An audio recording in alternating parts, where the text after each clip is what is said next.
Hey everybody, one that always bored, never boring. So, I don't know how, but apparently Aeronautica Imperialis is still a thing. This week Games Workshop have announced yet another starter set for their aerial dogfighting game. The box is called Wrath of Angels, and this time it pits the forces of the Adeptus Astartes against the Asciani. That's Space Marines versus Eldar for old gits like me. Now, I knew Aeronautica wasn't completely dead. It wasn't so long ago they teased that plastic Thunderhawk to troll all the fans, but I'm still amazed they keep putting out content for this game. I genuinely didn't expect it to get a second starter set, never mind the third.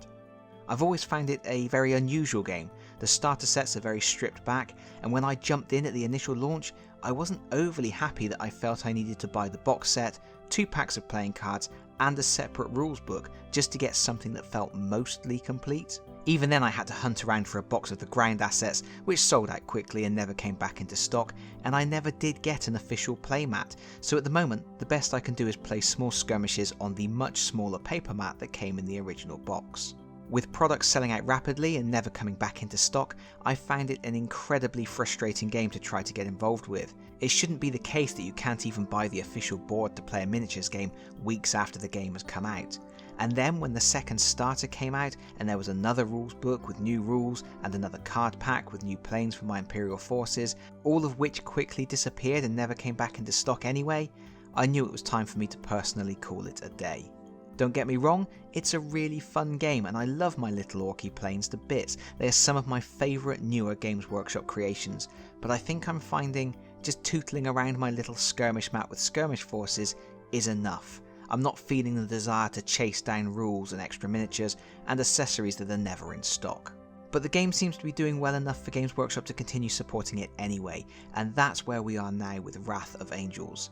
As with the previous 2 starters, you're getting 2 small forces of planes, some tokens, a cut down rules book and a small paper mat. Oh, there are dice and a transfer sheet too, and a scenario booklet, which hopefully will give the out of the box experience legs. Or wings, I guess. We can safely assume that the release will follow the format of the 2 previous releases, so unit cards, the full rules book in hardback, and additional units will be available for separate purchase shortly. In fact, Games Workshop have said more Aeronautica products will be dropping soon, so I think we can safely predict that's what they mean. In terms of miniatures in the box, you're getting 11.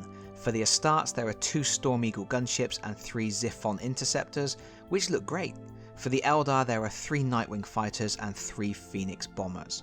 For me, those 2 craft look a bit too similar. I'm sure I would constantly mistake which was which, but of course they look all sleek and awesome, and the Nightwings even have swappable wings for subsonic and supersonic flight modes. The double-sided mat looks more appealing to me than the previous one, which had an underground side. This one just has a lunar landscape and a volcanic landscape.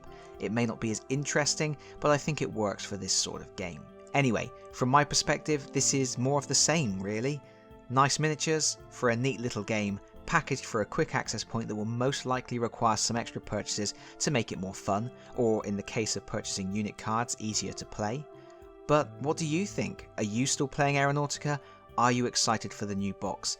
Let me know in the comments, because that's it from me for now. Thank you so much for listening. If you've enjoyed the video, please consider pressing the like button. If you really enjoyed the video, please consider subscribing if you don't already do so. And hopefully, I'll see you all again very soon. Bye bye everyone. Bye bye.